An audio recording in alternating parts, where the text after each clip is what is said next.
This na Peter Obi full interview for channels this night.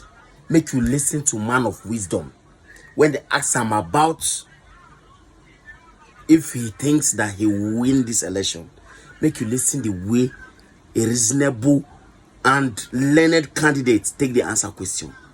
Watch this video. This is not the full video at the come. Stay with us. Thanks everyone for staying with us right here on the program. We continue our conversation now with the presidential candidate of the Labour Party, Mr. Peter Obi, who has been speaking with us live from Ikoyi area of Lagos. Thank you so much, Your Excellency, for your time tonight. Something that wasn't very pleasant happened in Lagos on Saturday, where we saw some of your supporters being attacked. Give us an understanding of what happened. Have you taken that matter up? What really went on? What is the casualty level? What are you hearing? What did you tell the authorities? Well, Sean, I left that. I've expressed my concern, which I'm sure you've read, and I've appealed to all that are involved. Let's have very peaceful campaigning, peaceful election.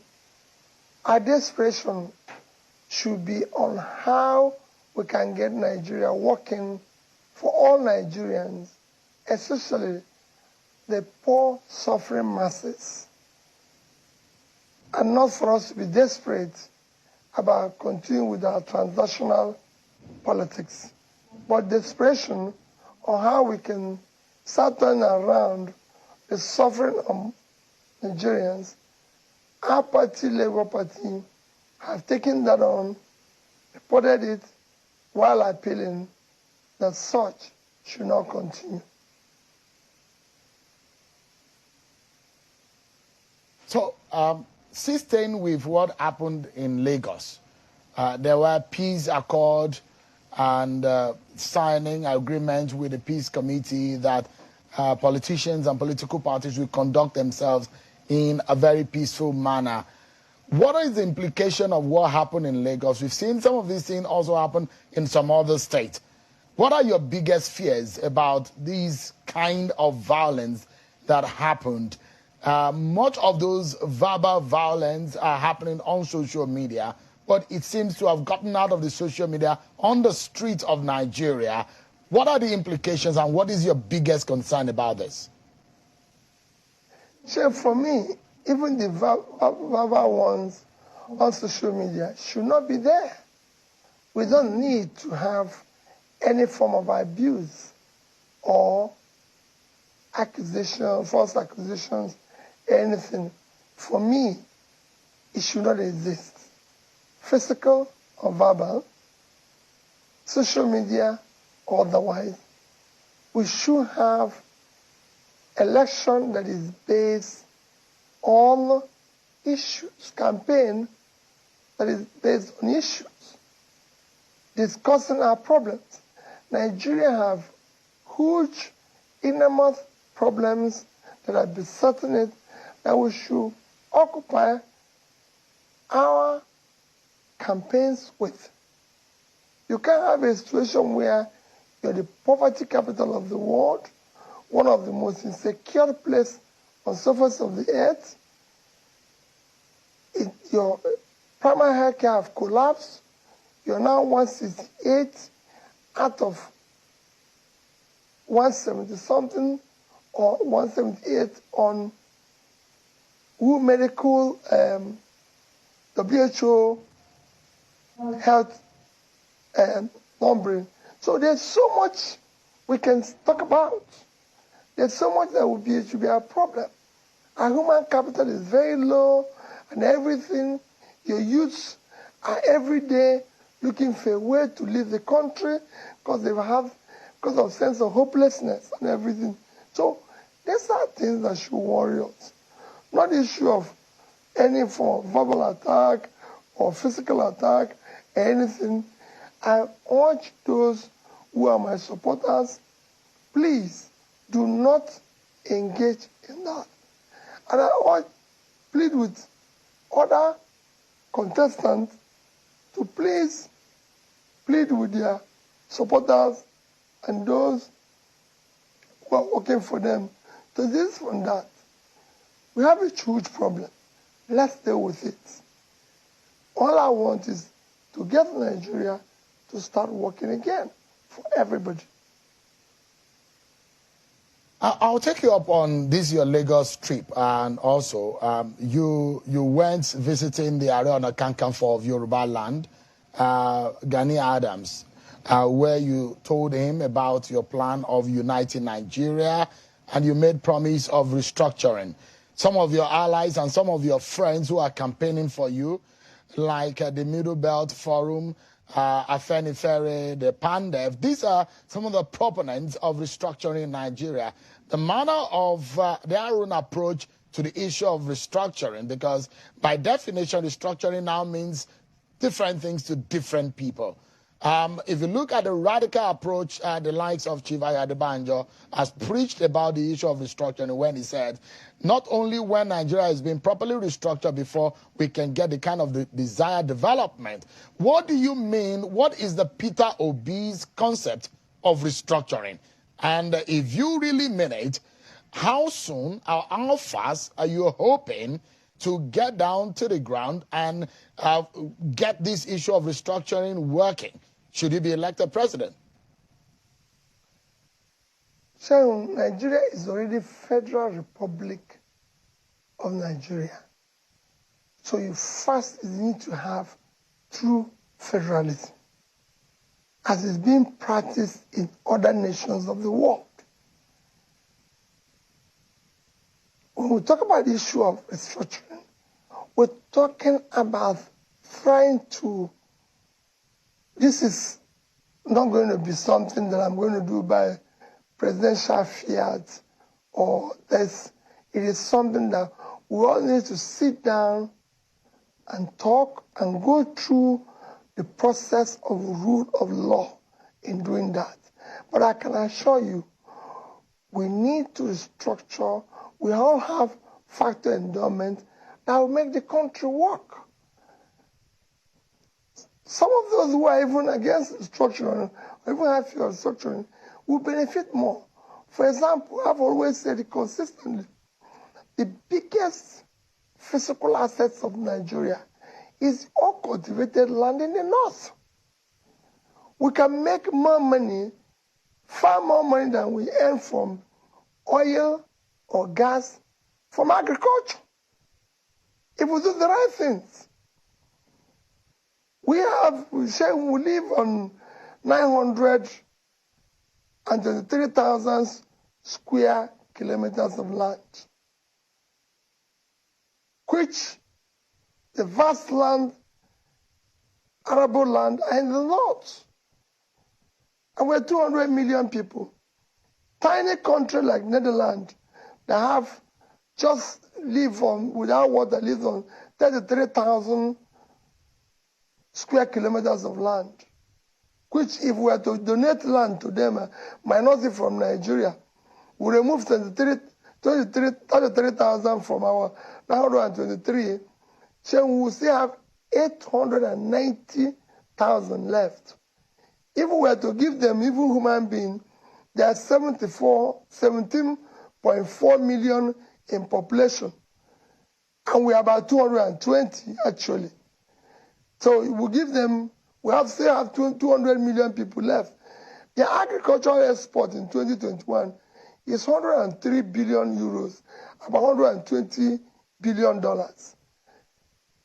That is 4 times our entire export when you divide 18.9 trillion by 650 naira, because your parallel market today is about 750. So you find out that it's 3 times your entire export. And you have that vast land that is uncultivated. So for me, that vast land can give us far more than we're earning from oil today, and cultivating it is something that I'm focused on. I want to put people out of poverty, especially in the north, by ensuring that we put in the resources that will ensure that that vast land is cultivated. First, that will feed ourselves, which will drive down our inflation, because the worst contributor to our inflation today is food inflation. Two, will lead to manufacturing and lead to export, which will in turn, like I said before, increase our reserve and drive down our rate of exchange. These are things restructuring will come. Then those from Niger Delta today will be able to use the resources that we're going to generate from further production of oil and gas area to be able to develop, clean up the environment, bring them back to agricultural and other food productive areas like fishing and everything. There's quite a lot we can do if we do the right things. So I keep saying that. If I may quickly jump in and ask you, Mr. Obi, there is the 2014 confab. What would you do with that report? Are you going to consider it at all? If you're not, are you considering, because you're talking about unity, on what forum are you going to have a unity conversation should you win the election? So I'm going to bring everybody to the table. When I talk about uniting the country, you need to give everybody a sense of belonging. Serve them by ensuring justice, fairness, equity, and everybody being involved. We're going to sit down with everybody, including agitators and everybody, to discuss. And that's why I'm visiting everybody and telling them, let's unite. I look forward to serving in a Nigeria where, a few years after, no Nigerian will ever say, I'm from the north, east, or west. But be proud to say, I'm a Nigerian. We must have a Nigeria where Nigerians want to celebrate Nigeria. And that's why we've selected a strong team where the three most critical persons in our party and candidacy are all of us are people born after the independence. So let me take you up quickly. I'd like you to clarify a few of these issues. There is this issue of a 2 billion naira to clergies. What do you have to say to respond to these controversies? So you know me very well. I don't even have 2 billion naira. Talk less of giving anybody 2 billion naira. What am I giving them 2 billion for? They are clergies. They should be praying for the country. They don't need money to pray. I haven't even, everybody knows me and the church and everything. So I believe that the clergies also have a problem. Their followers are suffering. So they want good governance. Why will I give them money? They should give me money to be able to support me in terms of being able to run around for my campaigns and everything, because my going around for campaigns, I have to pay for transport, I have to pay for this. So if anything, the clergies, I expect them to give me money, not the other way around. So I've never knowingly gone to any clergy. I can comfortably tell you that I've never given any clergy. I've never given 1 naira to CAN. Not 1 naira. And if anybody can trace 1 naira given by P2B to CAN, I'll stop running. I can't. Say I have an allergy for money being wrongly spent. I can't give people who are supposed to pay money for what? They should be the one to do that, because their job is very simple. They need to pray for a better governed Nigeria. They need to pray for a new Nigeria.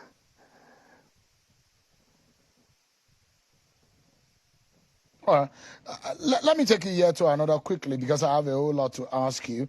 Did you hear, it's been in the news, that some leaders of the Labour Party in the Southwest have since dumped the Labour Party and support for you. And this is what is said in the news today, quote, Peter Obi lacks the clout to win. How do you react to this? Or how does... So, we are not talking about this brand of politics is politics of yesterday. So I don't want to be trapped in process of yesterday. Those who think about yesterday and today will miss tomorrow. So I'm committed to a new Nigeria. That new Nigeria is not Nigeria where you do all sorts of gamings that are practiced yesterday. I'm talking about let's discuss what will take Nigeria out of its present predicament, not issues of yesterday. This is the politics of yesterday. It's a transactional politics. I'm not in transactional politics. I'm not in it where you have to carry people or do this. I'm talking about what do we do to build a better Nigeria where the young youths of Nigeria will be gainfully employment. So our unemployment, I told you, have moved from 10-point-something% in 2012 to over 30%. That is 300 times. So we have a country where our debts in 2012 is about 10 trillion. Today is 44. If you add ways and means, it's almost 70-something trillion. That should be what is worrying us. Not that one Mr. Obi from Oka or somebody from here have left the party and joined another party. Anybody can join anything he wants to do. I'm concerned about how do we save the country.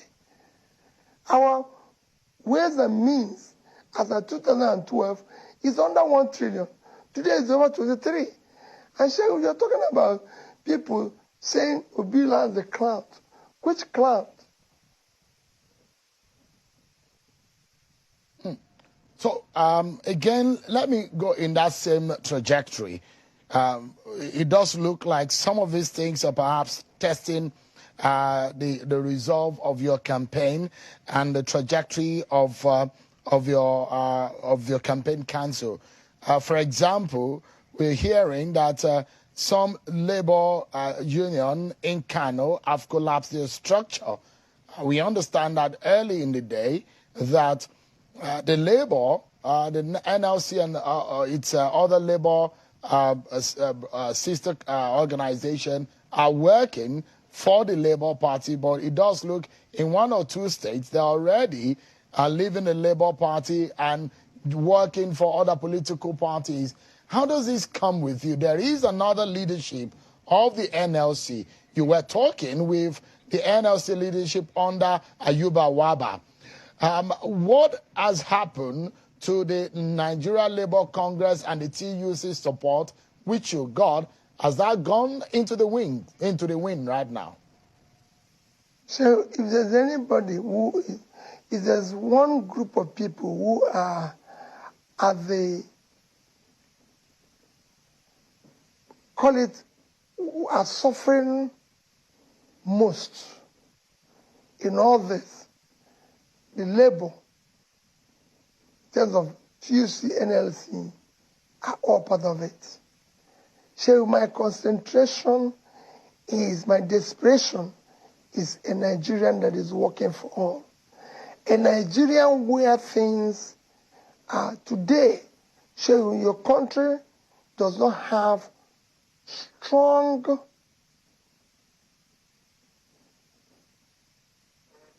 disposable, or call it local middle class that can afford to say they exist. The demand, local demand is weak because of inflation, because of unemployment, because of this. This is what should be worrying everybody. I've looked at the various sectors. This morning I was discussing with somebody. Woman said, in Nigeria, despite that the road is not safe, so people don't travel by road any longer because of safety, that even our flight passenger volume is still under 10% of our population. And they are repeat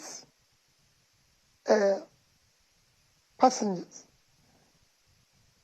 So the numbers of, so we have less than 18 million traveling by air.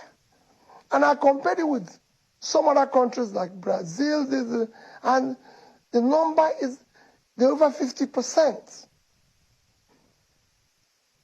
So, Cheryl, I'm looking at the economy. I want us to put people out of poverty. I want the country to work. Not looking at all this, oh, maybe this person supports me, or that person supports me here. What are we going to do to pull people out of poverty? That is my preoccupation. What are we going to do to ensure that out of school children, those people, especially in the north, who have not had the opportunity of going to school, who have learned Quran, how can we meet them at the point where they're learning Quran and teach them skills so they can be employed? How do we ensure that all those industries in Bombay, in Sheridan 1 in Kanu, Sheridan 2, 3 that have collapsed come back alive? How do we ensure that all the companies that are collapsing in Lagos come back to life? How do we ensure that we develop our ports to be more efficient and not contribute in businesses collapsing, rather become more efficient and a tool for business upgrade, for creating more jobs, because we're going to have transshipments through our ports. We're going to have, through our airports, we're in the middle of Africa. How are we going to become a transshipment and hub of both air and sea? These are things that should be worrying us. Not that, I said it again, that Shehu left PDP or APC or Labour and joined TYZ. Whatever you want to go, Shehu, you're free to go there. Mr. Obi, I had an interview recently with the presidential candidate of the NNPP, Senator Robbie Kunkunso, who, in his own view, he sees you as someone who doesn't have a base and you don't have the kind of structure that can win election. All of the ideas that you're talking about tonight, or you've been talking to your supporters about, can only come to fruition if they give you the opportunity to be Nigeria's next president. And you have been described by your opponent as a social media favorite, and that your supporters are in the air and not on the ground. A lot of your supporters and those who have not made up their minds tonight are watching. How do you convince them that you have the kind of structure or what it takes to win this election? You have been saying that you have been said that you will come a distant third. Your opponent said you might come fourth. These are some of the permutations. What are you reading? What gives you the assurance that you can win this election, Mr. Obi? So when you started your program this evening, you said that Peter Obi visited the market and people came out in their numbers. And you saw the numbers. The numbers are physical. When I started, they said the 4 people tweeting in a room. Now they're saying, I don't have the structure, I don't have the number. The numbers will be determined by the voters. My biggest structure, I've said it, is the Almighty God, followed by the people of Nigeria, whom I'm pleading with, let's build a new Nigeria. a new Nigeria is possible. And I'm committed to it. And I've said, hold Dati, Baba Ahmed, and Peter be responsible for that new Nigeria, where Nigeria will be secured, Nigeria will be united, Nigeria will move from consumption to production, where there will be rule of law, a greater environment that will attract investments, where we'll fight corruption to its minimum, because two of us are coming from a background where there's a consistency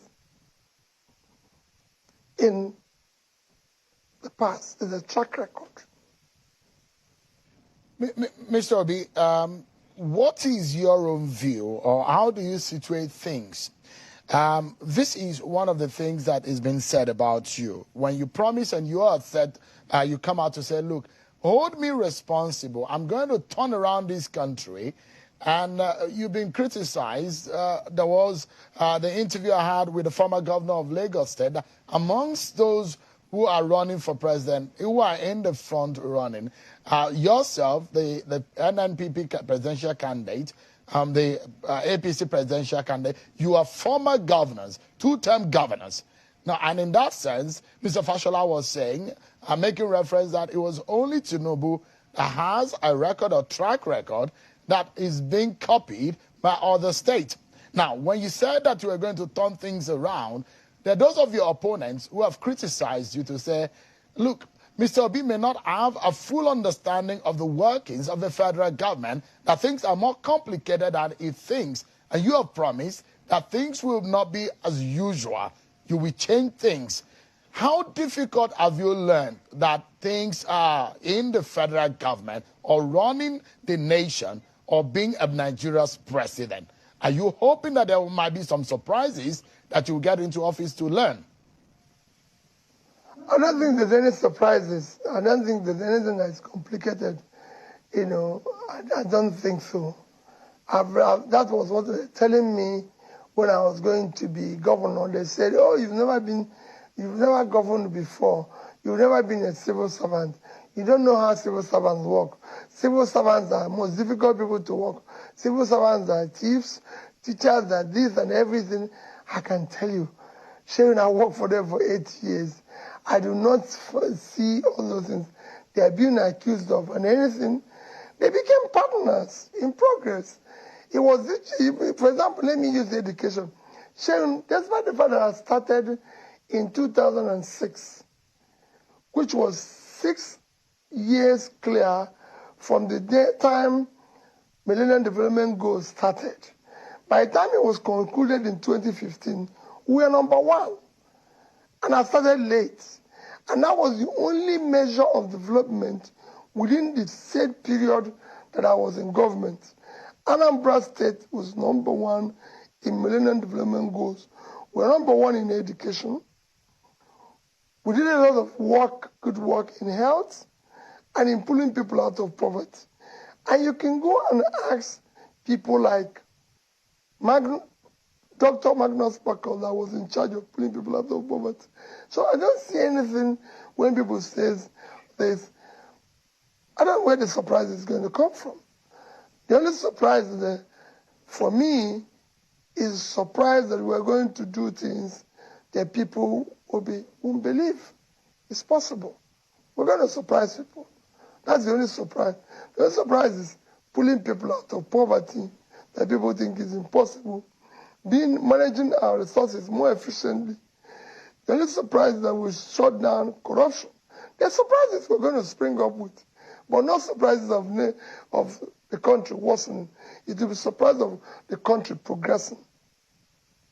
We are just about 60 seconds to our next break, Mr. Peter Obi. I know you are in this race and you want to win it. There are those who believe that you may not have what it takes to win it now. If you think that you can win it, with what margin? What are you saying? What is your mathematics and what is your calculation telling you tonight? Well, Sharon, I've offered myself to Nigerians. You know, I'm not predicting anything. I've offered myself. I'm convinced that I remain in this race, that Dati and I are committed to a new Nigeria. And we're telling Nigerians, join us, let's build this new Nigeria that everybody will be proud of. Let us for the first time have a non-transactional government where those who are in government, those who are serving, are there to serve the nation, where public resources will be used for public good, where there will be rule of law, where there will be respect for everybody, where there will be justice, fairness, where there will be equity, inclusiveness, and all sections of Nigeria will be involved. Let's start building this in Nigeria. Preaching. It is important. We want a government of the youths and women that works for all. And that's what I'm preaching. That's what I'm begging every day. Okay, Mr. Obi, please stay with me. We need to go on another break. And when we return, we'll be having our closing moment with you. A few more questions for you, albeit it's going to be a very short one. Thank you so much for staying with us. We'll be right back in another few minutes, everyone.